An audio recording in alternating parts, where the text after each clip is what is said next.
The Committee on Transportation and Infrastructure will come to order. Today we resume discussion of the future of the Federal Water Pollution Control Act, the Clean Water Act of '72. Over the past 3 decades, this legislation and its predecessors, going back to the work of my predecessor in Congress, John Blotnick, who once chaired this committee, and authored not quite the very first. There was a 48 Act, but the major restatement of purpose and statement of objectives for clean water was in 1956 with the Blotnick legislation that set up essentially the structure we have today of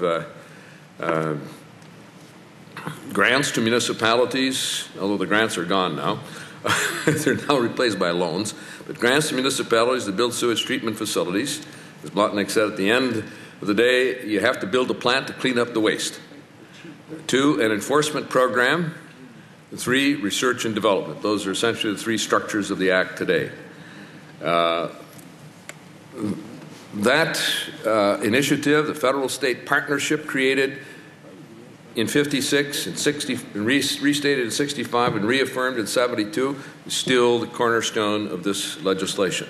And it has taken us from 2/3 of the nation's waters being polluted and unacceptable for body contact activities, for fishing and recreational activities, to less than 1/3 of the waters being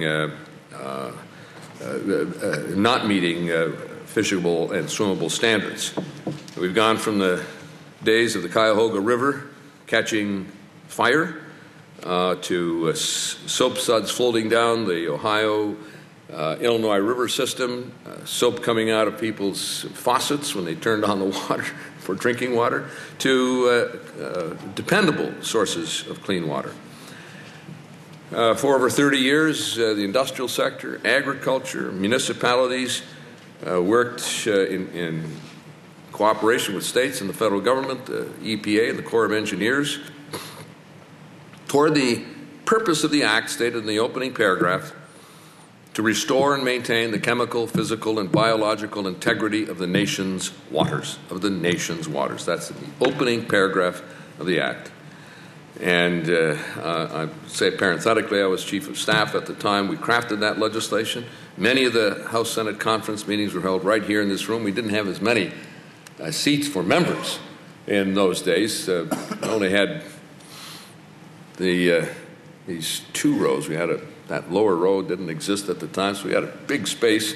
Those were rigorously debated conference meetings over 10 months, not of cameo appearances, but intense discussions.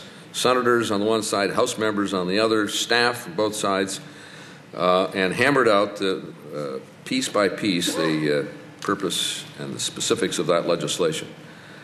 Things are going along. Of course, not everybody was happy with that with the legislation, but about 80% were. When Richard Nixon vetoed the Clean Water Act of '72, Congress overrode by a 10-to-1 vote. Overrode that veto. That meant that 90% of Republicans and 95 to 100% of Democrats voted to override.